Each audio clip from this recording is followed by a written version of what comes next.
오늘 선포하실 말씀은 창세기 9장 20절부터 27절 말씀을 다 같이 우리 합독하겠습니다. 노아가 농사를 시작하여 포도나무를 심었더니 포도주를 마시고 취하여 그 장막 안에서 벌거벗은지라. 가나안의 아버지 함이 그의 아버지의 하체를 보고 밖으로 나가서 그의 두 형제에게 알림해 셈과 야벳이 옷을 가져다가 자기들이 어깨에 메고 뒷걸음쳐 들어가서 그들의 아버지의 하체를 덮었으며 그들이 얼굴을 돌이키고 그들의 아버지의 하체를 보지 아니하였더라. 노아가 술을 깨어 그의 작은 아들이 자기에게 행한 일을 알고 이에 이르되 가나안은 저주를 받아 그의 형제의 종들의 종이 되기를 원하노라 하고 또 이르되 셈의 하나님 여호와를 찬송하리로다. 가나안은 셈의 종이 되고 하나님이 야벳을 창대하게 하사 셈의 장막에 거하게 하시고 가나안은 그의 종이 되게 하시기를 원하노라 하였더라. 아멘. 오늘 노아 세 아들의 말씀으로 목사님께서 말씀 선포하시겠습니다.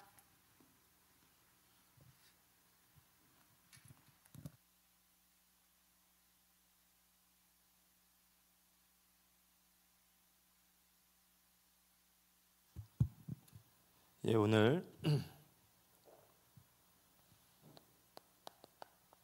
노아와 세 아들이라는 말씀을 가지고 우리 주일 주셨던 말씀을 우리 다시 한번 또 말씀을 또 확인하는 시간 되었으면 좋겠습니다. 우리 옆 사람과 한번 인사 나누겠습니다. 예수를 바라봅시다. 올 한 해 우리가 예수를 바라보자 이렇게 얘기했어요.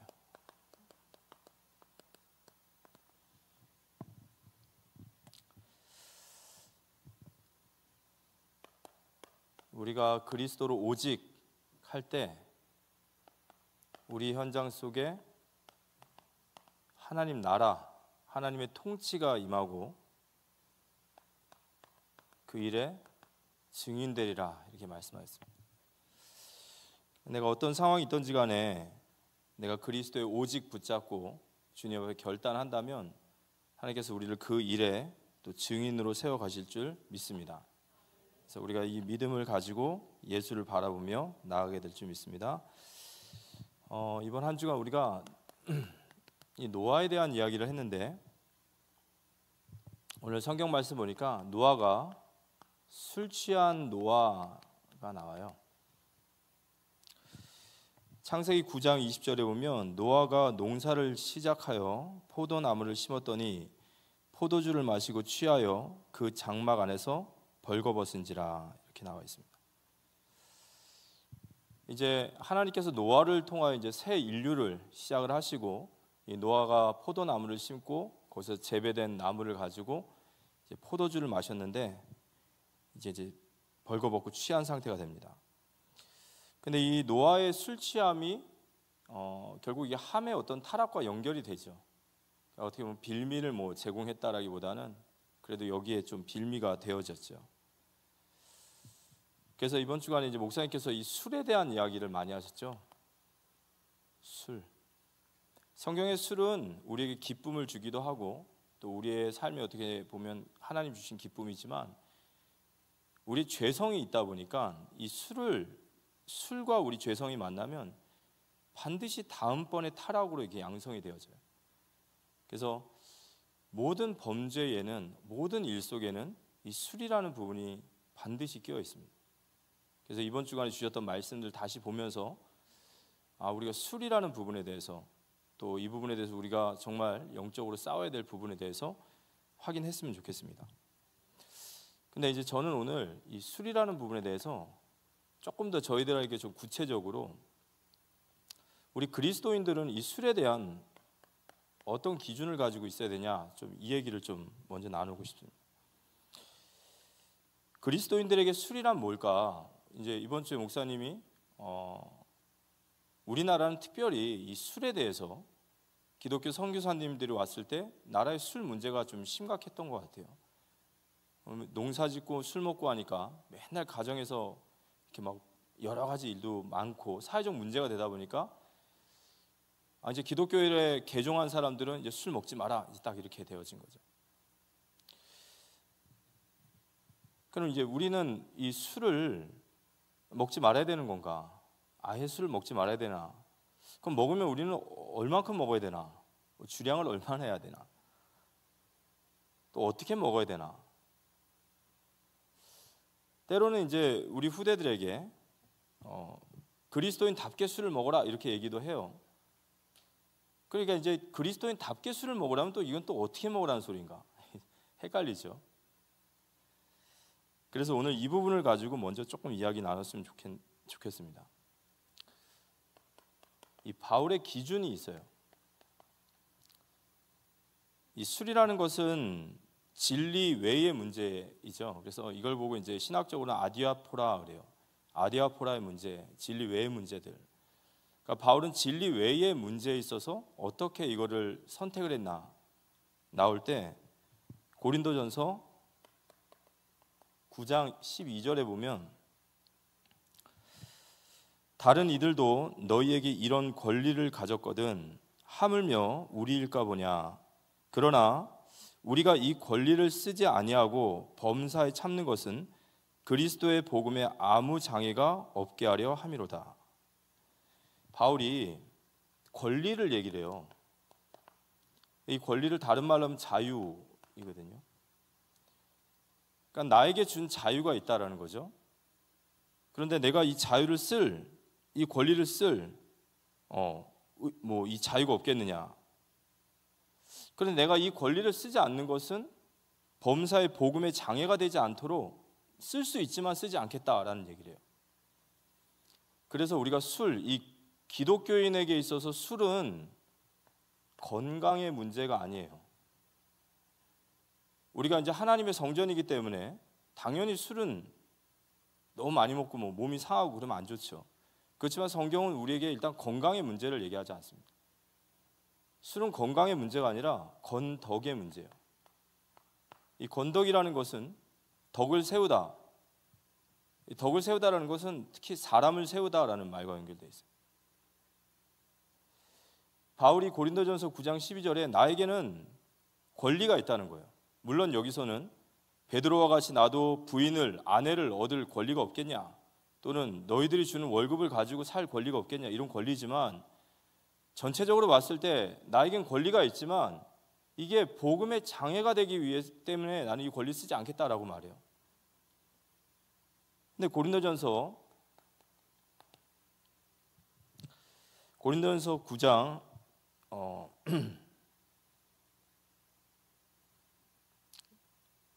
고린도전서 8장 9절에 보면 이게 조금 더 자세히 나와요. 고린도전서 8장 9절에 보면 그런즉 너희의 자유가 믿음이 약한 자들에게 걸려 넘어지게 하는 것이 되지 않도록 조심하라. 이게 무슨 얘기냐면 이 고린도 교회에 우상의 제물의 문제가 있었어요. 이 고린도라는 지역은 워낙에 이렇게 우상 숭배를 많이 하다 보니까 그 지역에서 고기가 나오면 반드시 이 고기는 신전에다가 먼저 제사를 드리고 먹게 돼 있습니다. 그러니까 고린도 지역에 있는 고기는 전부 다 제사에 드렸던 고기예요. 근데 이제 유대인들이 복음을 받고 들어온 그리스도인들과 또 헬라인의 그리스도인이 있는데 제사에 드렸던 고기를 이거 먹어야 되냐 말아야 되냐, 이거 우상에 바쳐진 고기인데 이걸 먹는 게 옳으냐 마느냐를 가지고 이 교회가 초대교회 안에 많은 분쟁이 있었던 거예요. 예를 들어서 이제 율법을 지켰던 유대인들 같은 경우에는 이 제사에 드렸던 고기를 먹는 게 꺼림칙해요. 먹는 게 좀 꺼림칙해요. 그런데 반대로 또 이방인에서 복음으로 개종한 사람들은 바울에게 복음을 듣다 보니까 이 고기 문제가 걸리지 않아요. 아니 고기가 무슨 그냥 고기지 무슨 그게 제사를 드렸다고 그게 뭐가 어떻게 되냐. 이것 때문에 막 교회 안에 막 분쟁이 일어나고 이것 때문에 논쟁이 일어나니까 바울에게 부탁을 한 거예요. 바울 선생님, 이거 어떻게 해야 됩니까? 이 우상의 고기를 먹어야 됩니까 말아야 됩니까? 근데 바울이 여기다 두고 이제 얘기를 하는 거죠. 고기를 우상의 제물에 드렸다 해서 그 고기가 우상이 되는 거 아니지 않냐? 그 우상이 어디냐? 고기를 제사로 드렸다 해서 그건 우상의 제물이 됐다 해서 그게 특별하게 뭐 우상 숭배가 되는 게 아니니까 그건 먹어도 상관없다고 그래요. 그런데 바울이 그렇지만 8장 9절에 그런즉 너희의 자유가 믿음이 약한 자들에게 걸려 넘어지게 하는 것이 되지 않도록 하라. 그러면서 8장 고린도전서 8장 제가 이거 잘못 써놔서 잠시만요. 고린도전서 8장 13절에 바울이 이렇게 얘기하는 거예요. 그러므로 만일 음식이 내 형제를 실족하게 한다면 나는 영원히 고기를 먹지 아니하여 내 형제를 실족하지 않게 하리라. 바울이 이렇게 얘기하는 거예요. 나는 이 고기가 우상의 제물에 바쳐졌다고 해서 이 고기가 우상의 제물이 되는 건 아니기 때문에 나는 이거 먹는데 내 양심에, 내 신앙의 양심에 조금 더 거리낌을 갖지 않는다. 난 이거 먹을 수 있다. 야, 예를 들어서 교회 안에요. 만약에 이 두 종류의 사람이 있다고 생각해 보세요. 어떤 사람은 유대주의에서 오다 보니까 나는 이 고기를 먹는 게 너무 양심에 걸려. 못 먹겠어. 근데 어떤 사람은 야, 그리스도가 모든 문제를 끝내셨는데 그거 못 먹는 거는 그거 못 누리는 거야. 누가 더 믿음이 있어 보이죠? 당연히 후자죠. 그죠? 그러니까 이 교회 안에도 그런 일이 있었던 거예요. 못 먹겠다고 하는 사람들은 믿음이 약해 보이고 먹을 수 있다는 사람들은 상대적으로 믿음이 강해 보인단 말이에요. 그래서 바울에게 물어봤더니 나는 이거 먹을 수 있다는 거예요. 그러니까 먹을 수 있다고 말하는 사람들은 와 했겠죠. 근데 그 다음 말이 난 이거 먹을 수 있지만 만약에 내가 이 우상의 제물을 먹는 것을 보고 나의 형제 중에 연약한 형제가 실족할 것 같다면, 이거 가지고 시험 들 것 같다면 난 평생 우상의 고기 안 먹을 거야. 나 고기 안 먹을 거예요. 그게 복음의 사람인 줄 믿으시기 바랍니다. 우리가 이제 그리스도인, 세상에서 우리 그리스도인들을 볼 때 우리 예를 들어서 세상에서 술, 담배 하면 우리 술, 담배 할 수 있습니까? 없습니까? 있죠. 그죠? 그런데 보통 불신자들은 우리를 보면서 술, 담배 하면 우리 뭐라 그러죠? 너 교회 다닌다면 이렇게 얘기해요. 인식이 그렇단 말이에요. 또는 제가 지난주에 이 얘기를 우리 대학부에서 좀 얘기했어요. 저는 술을 안 합니다. 술 안 한 지 꽤 오래됐는데요. 예를 들어서 제가 우리 대학부에 이제 예를 들어서 우리 같이 같이 식사를 한번 하자, 회식하자. 그래서 이제 회식 자리에 저희 대학부 애들을 데려가서 이제 막 고기를 구워 먹고 먹는데 제가 갑자기 야, 우리 기분도 좋은데 우리 술 한잔 하자. 제가 많이 그랬다고 쳐보세요. 절대 안 그럽니다. 절대 그러지 않아요. 저는 제 대학부 애들한테 그래요. 내 장례식장에 와서 먹어 그래요. 내가 살아있는 동안 내 앞에서 술 먹을 생각하지 마요. 제가 만약에 아이들한테 야, 술 한잔 하자. 에? 야, 뭐 어때? 야, 복음은 자유로운 거야. 그리스도께서 모든 문제를 끝내셨어. 자, 먹자. 그럼 아이들 중에서는 그쵸, 목사님 맞아요. 이런 친구들도 있을 거예요. 근데 그 중에 혹시 한 150명 중에 한 명 정도는 목사님 어떻게 저럴 수 있지? 라고 생각할 수 있겠죠. 그 한 사람이 기준이 된다는 거예요. 그리스도인의 술의 문제는 건강의 문제가 아니에요. 건덕의 문제입니다.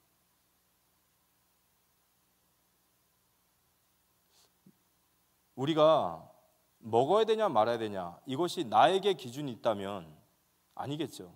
이건 우리에게 기준이 있는 것이 아니라 이건 이타적이어야 돼요.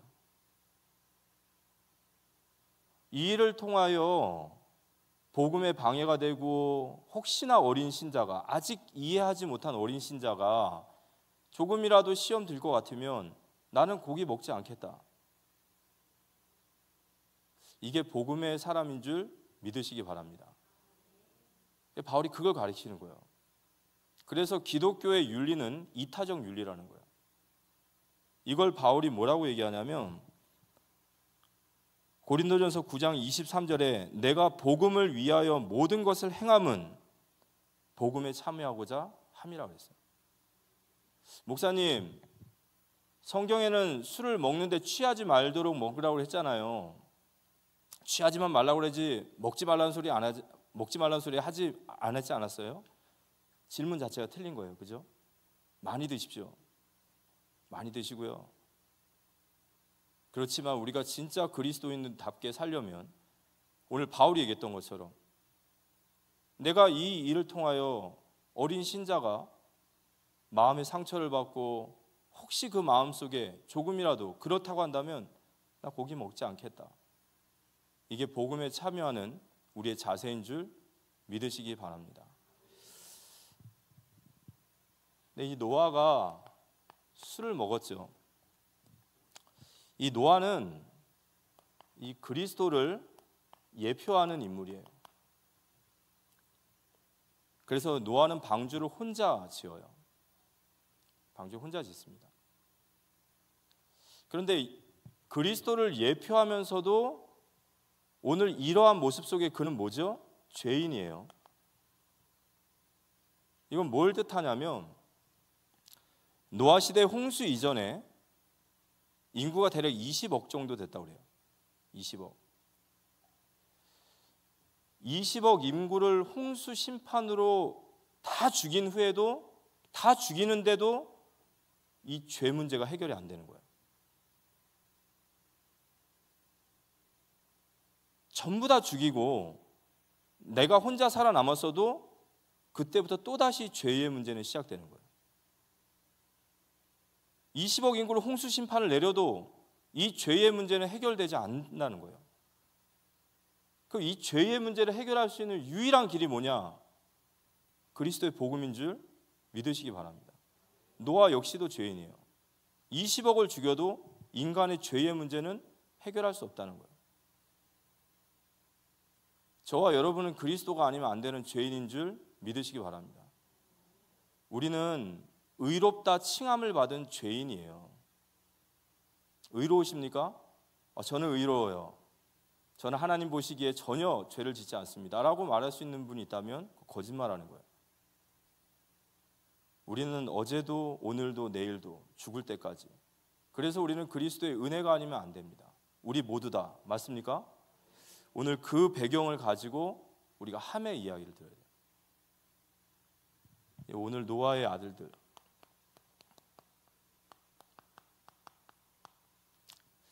이 함이 있습니다. 창세기 9장 22절에 보니까 가나안의 아버지 함이 그의 아버지의 하체를 보고 밖으로 나가서 그의 두 형제에게 알리매. 이게 알리매라는 단어가 폭로하다, 선언하다, 비방하다라는 뜻이에요. 아주 악한 목적을 가지고 이걸 막 조롱하고 폭로했던 이야기예요. 창세기 9장 24절에 보니까 노아가 술이 깨어 그의 작은 아들이 자기의 행한 일을 알고 가나안은 저주를 받아 그 형제의 종들의 종이 되길 원하노라, 이렇게 나와 있어요.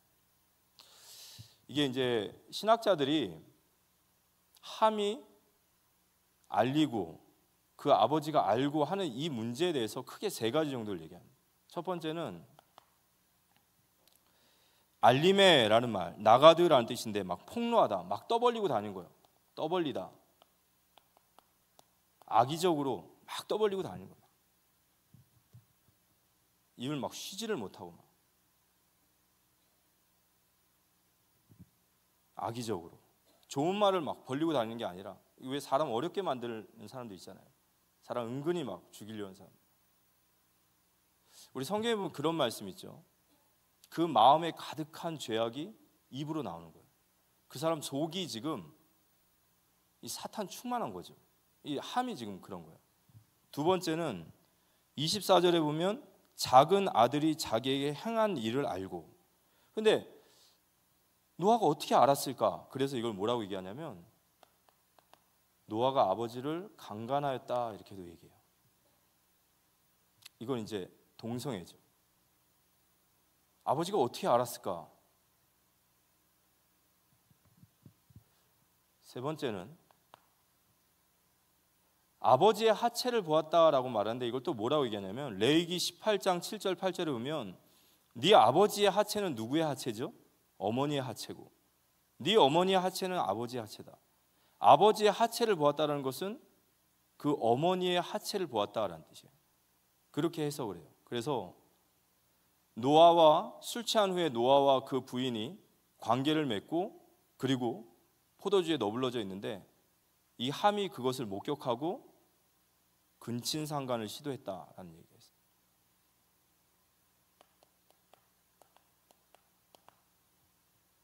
그가 떠벌렸던 아니면 그가 동성애로 아버지를 강간했던 그 어머니에게 근친상간을 시도했던 중요한 것은 함의 마음이 악하다라는 거예요.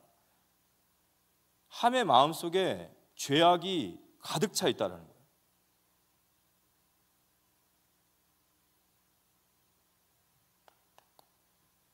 그래서 함은 막 이렇게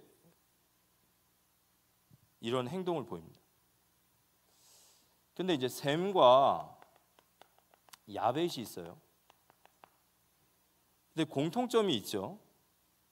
창세기 9장 23절에 보니까 셈과 야벳이 옷을 가져다가 자기들의 어깨에 메고 뒷걸음쳐 들어가서 그들의 아버지 하체를 덮으면서 그들이 얼굴을 돌이키고 그들의 아버지의 하체를 보지 아니하더라. 여기서 확 차이가 나죠. 함은 그 하체를 보고 비방하고 의도적으로. 근데 이 셈과 야벳은 그 아버지의 하체를 보지 않게 해서 뒷걸음치고 옷을 덮었다라고 해요. 덮다. 이게 은혜라는 뜻이에요. 덮으었어요. 노아의 수치를 하나님께서 셈과 야벳을 통하여 덮으심을 믿으시기 바랍니다. 그렇게 들으셔야 돼요. 노아의 벌거벗은 수치를 셈과 야벳을 통하여 그를 덮은 거예요. 근데 우리가 여기서 봐야 될 건 뭐냐면 똑같은 광경을 봤단 말이에요. 함도 그 모습을 보고 셈과 야벳도 똑같은 광경을 봤는데 이유가 달라요. 이 결과가 다른 거예요. 함은 막 아버지를 막 조롱하고 아버지를 막 강간하려고 그러고 막 떠들고 다니고 죽이려고 하고, 근데 셈과 야벳은 조용히 뒷걸음질 쳐가지고 그 아버지의 하체를 볼까봐 덮고 그의 수치를 가리는 모습이 나와요. 같은 광경인데 다른 결과가 나온단 말이에요. 왜 그럴까요? 이 셈과 야벳은요, 노아를 통해서 하나님이 주신 은혜를 아는 자예요. 자, 이 홍수 심판이 있었어요. 그죠? 홍수 심판에 모든 인류가 다 죽었어요. 그런데 그 모든 인류가 죽는 가운데 노아가 하나님의 말씀을 붙잡고 방주를 혼자 묵묵히 그 방주를 지었어요. 그리고 그들은 그 방주 안에 들어와 살게 돼요. 셈과 야벳이 아버지의 수치를 가린 것은 그 수치 자체가 그게 아무것도 아니기 때문이 아니라 노아를 통하여 받은 은혜가 그 수치보다 더 크기 때문에 그래요. 그 노아를 통하여 받은 은혜,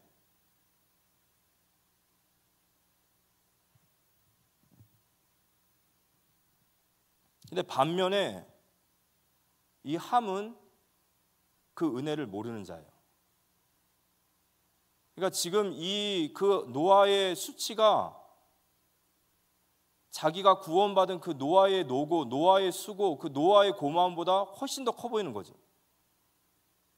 은혜를 모르는 자예요. 은혜를. 그래서 은혜를 모르는 자와 은혜를 아는 자, 이 차이예요. 함은 은혜보다 노아의 그 수치가 더 커 보이는 것이고, 셈과 야벳은 그 수치보다 그 은혜가 커 보이는 거예요. 자, 은혜 받지 못한 함은요, 이 은혜를 못 받았어요. 은혜를 못 받았어요. 이 복음적인 관점으로 봤을 때 함은 은혜를 못 받았습니다. 그 은혜가 뭘까요? 은혜는 죄인에게 값없이 주시는 하나님의 사랑이시며 하나님의 선물이에요. 그러니까 죄인에게 값없이 주시는 하나님의 선물이 은혜인 거예요. 하나님의 값없는 사랑, 자격 없는 자에게 주시는 값없는 사랑, 이게 은혜예요. 우리 모두 다 은혜 받은 줄 믿으시기 바랍니다. 우리가 자격이 없잖아요. 우리는 죄인이고 자격이 없는 우리를 위하여 그리스도께서 나를 위해 십자가에 죽으심이, 우리는 그 은혜를 아는 자예요. 근데 함은 자격 없는 자에게 주시는 이 은혜를 못 받는 거예요.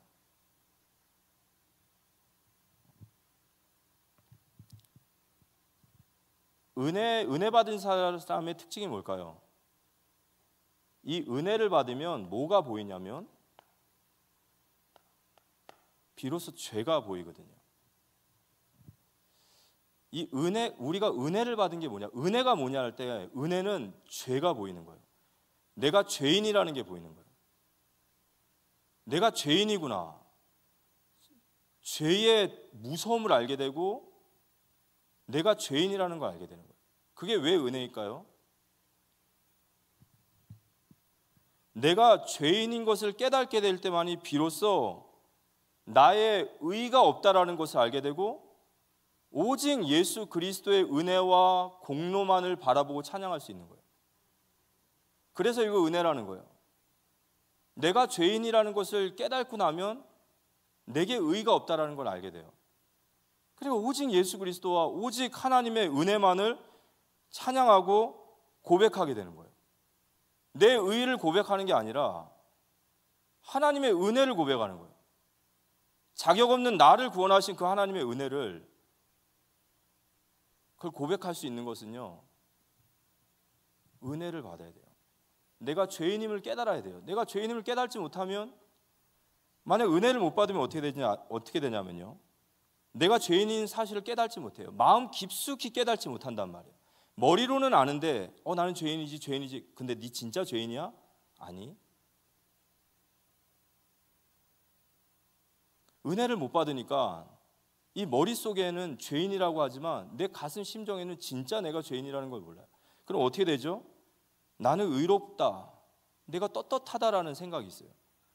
쓸만하고 의롭고 떳떳하고, 그러니까 내가 의롭다 보니까요, 남을 판단하고 나를 정죄하는 거예요. 내가 은혜를 받으면요, 내가 죄인이라는 걸 깨달으면 저 사람의 허물이 보일 때 나도 저런 인간인데 라고 돼요. 그래서 사실은 셈과 야벳이 노아를 덮은 것 같지만 자신을 덮은 것과 같아요. 그리고 하나님은 그 은혜 받은 자를 통하여 그 노아를 덮는 거예요. 하나님은 은혜 받은 자를 쓰시는 줄 믿으시기 바랍니다. 그런데 이 은혜를 못 받으면요, 내가 의롭고 떳떳하기 때문에, 예를 들어서요, 여기 민구 있다. 민구. 제가 민구한테요, 예를 들어서 야, 너 왜 예배 때 너 그렇게 드려? 라고 말을 하면, 최소한 제가 민구한테 그 얘기를 하려면 저는 어떤 사람이어야 되죠? 저는 예배를 잘 드리는 사람이어야 돼요. 내가 누군가를 정죄하고 누군가를 판단하고 누군가를 비방한다라는 것은 내가 그 사람보다 낫다라는 의가 기준이 있는 거예요. 내 의가 기준이 있는 거예요. 근데 그게 기독교에서는 그게 죄라고 그래요. 왜 죄죠? 맞는 말인데 왜 죄죠? 내가 누군가를 비방한다면, 누군가 죄를 지적한다면, 오늘 함과 같이 노아의 수치를 드러낸다면 내가 그 사람보다 좀 낫다라는 거잖아요. 그러면 우린 먼저 기억해야 될 것은, 내가 그 사람보다 조금 나은 사람으로 살 수 있었던 것은 하나님이 내게 주신 은혜예요. 맞습니까? 그럼 우린 뭘 찬양해야 돼요? 은혜를 찬양해야 되는 거예요.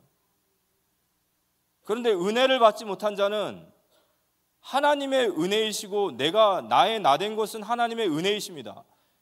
내가 이렇게 살 수 있는 것도, 내가 조금 수준 높다 하는 것도 이거 전부 다 하나님이 주신 거예요. 자격 없는 나에게 주신 거예요. 그래서 예수 그리스도 하나님의 은혜를 찬양하게 돼요. 그런데 그렇지 못한 자는요, 형제를 비방하고 형제를 정죄하고 형제를 업신여겨요. 업신여겨요. 무례하고.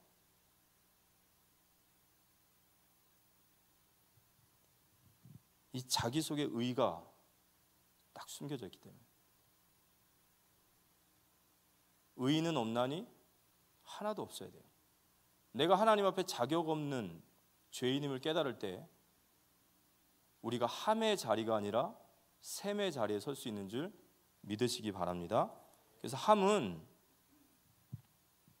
어쩌면 이러한 문제를 벌리고 있지만 도리어 내가 도덕적으로 윤리적으로 훌륭하다는 게 나쁜 게 아니라 그런 도덕적이고 윤리적으로 훌륭하기 때문에 그게 나의 의라고 생각하는 사람일수록 더 조심해야 돼요.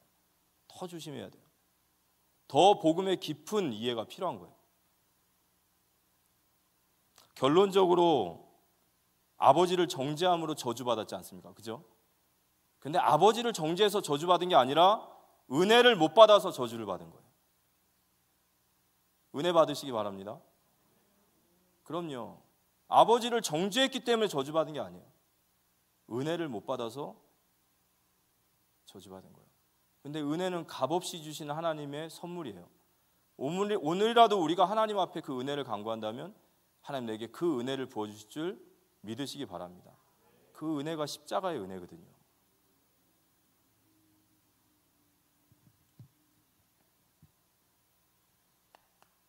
이 셈과 야벳은 노아의 허물을 덮다라고 나와 있어요. 이 덮어요. 왜냐? 이 은혜 받은 사람은요, 이 수치당하고 이런 벌거벗은 사람 보면요, 노아가 아니라 내 모습이 보이는 거예요. 내가 그를 덮어주는 것 같지만 사실 나도 너와 같은 인간이기 때문에.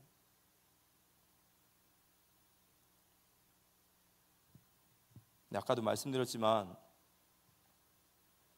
셈과 야벳이 노아를 덮지만 하나님이 셈과 야벳을 통하여 그 수치를 덮으시는 거예요.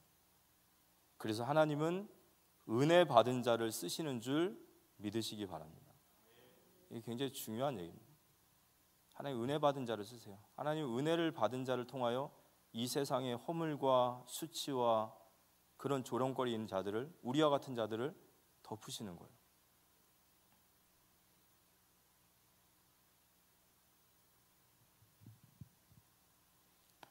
성경은 이런 얘기를 하는 거예요. 사실은 벌거벗은 이가 바로 우리 자신이에요. 그리고 이 노아를 통하여 이 예수 그리스도의 예표를 보여주시는 거예요. 그런데 이 벌거벗은 노아를 볼 때 두 반응이 나온다라는 거죠. 함과 같은 자와 셈과 야벳과 같은.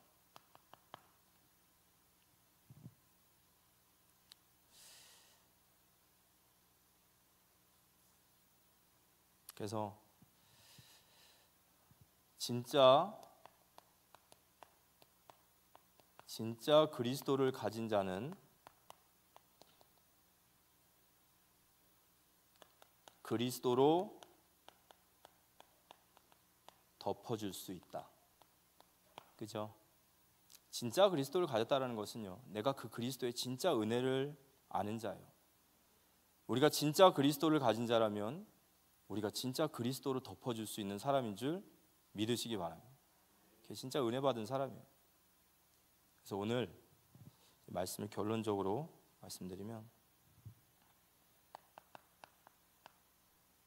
오늘 노아와 세 아들이란 말씀인데, 첫 번째는 나는 정말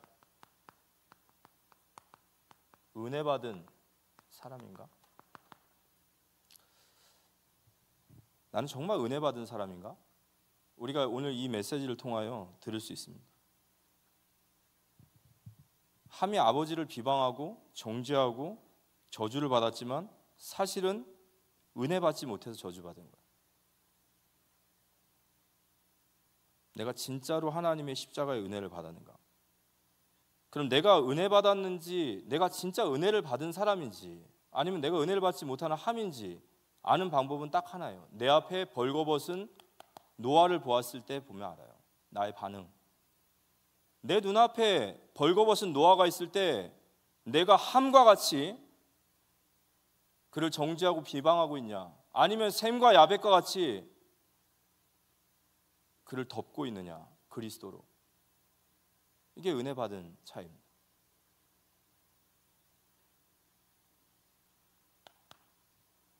그런데 우리가 이게 왜 중요하냐면요, 성경은 함으로 말미암아 가나안이 저주를 받아요. 이 함이 잘못을 했는데 왜 가나안이 저주를 받냐? 창세기 9장 25절에 보면 이에 이르되 가나안은 저주를 받아 그의 형제의 종들의 종이 되기를 원하노라, 그렇게 했어요. 가나안이 왜 저주를 받을까요? 아버지가 잘못했는데 왜 자식이 저주를 받을까요? 뭐 가계의 저주입니까? 아니죠. 아버지가 신포도를 먹었다고 아들 이가 시겠느냐, 성경에 나왔죠. 그 아버지의 죄는 아버지의 죄, 아들의 죄는 죄예요. 이거 도대체 무슨 말일까요? 왜 함이 저주받을 짓을 했는데 가나안이 왜 저주를 받냐는 말이에요. 이 창세기 모세 오경은 모세가 시내산에서 출애굽한 이스라엘 백성들에게 쓴 글이에요. 애굽에 400년 동안 종살이하던 이스라엘 백성들이 홍해를 가르고 나왔지만 그들은 하나님도 모르고 애굽의 문화, 애굽의 사상, 애굽의 체질에 완전히 쩔어 있어요. 그런 그들이 광야를 건너서 가나안 땅으로 가는 데 있어서 가장 중요한 것은 하나님이 누군 줄 아셔야 되기 때문에 모세는 모세 오경을 그때 쓴 거예요. 그 말은 이들이 들어가야 될 가나안 땅을 염두하고 이 글을 쓴 거죠. 가나안 땅의 지금 실정은요, 완전히 우상 덩어리예요. 너희들이 들어가야 될 곳이 이 우상 덩어리라는 거예요. 그런데 함이 잘못을 했는데 왜 가나안이 저주받냐? 그 일본 속담에 자녀는 아버지의 등을 보면서 걸어간다라는 뜻이 있어요. 그래서 우리 이제 부모들의 어떤 그 뒷모습, 우리들의 어떤 행동, 여기에 되게 중요하다라는 얘기가 있겠죠. 미국 속담에 지푸라기 하나 무게가 낙타의 등을 부러뜨린다라는 말이 있대요. 지푸라기 하나가 얼마나 가벼워요. 근데 그 지푸라기 하나가 낙타의 등을 부러뜨린대요. 근데 왜 그러냐? 낙타가 이제 더 이상 견딜 수 없는 무게를 지고 있는데 거기에 지푸라기 하나가 올라가면 낙타 등이 부러지는 거예요. 함에게 나타난 이 모습은 어느 날 함에게 나타난 게 아니에요. 이미 함에게는 오래전부터 학습되고 답습되고 몸에 익혀지는 거예요. 가나안의 저주라는 것은 뭐냐면요, 지금부터 함의 족속들은요 계속해서 이 죄악이 쌓여져 가요. 계속 쌓여져 갑니다. 그래서 가나안이라는 자녀 때가 되면요 이 죄악이 산같이 커져 있어요.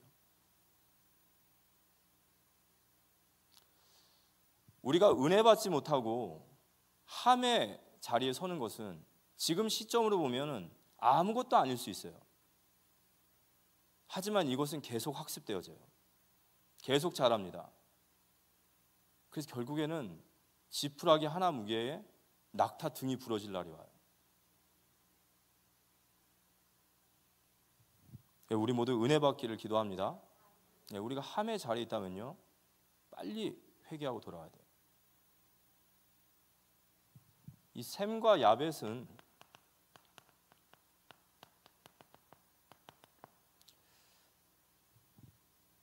9장 26절 27절에 보면 또 이르되 셈의 하나님 여호와를 찬송하리로다. 가나안은 셈의 종이 되고 하나님이 야벳을 창대하게 하사 셈의 장막에 거하게 하시고 가나안은 그의 종이 되게 하시기를 원하노라 하였더라.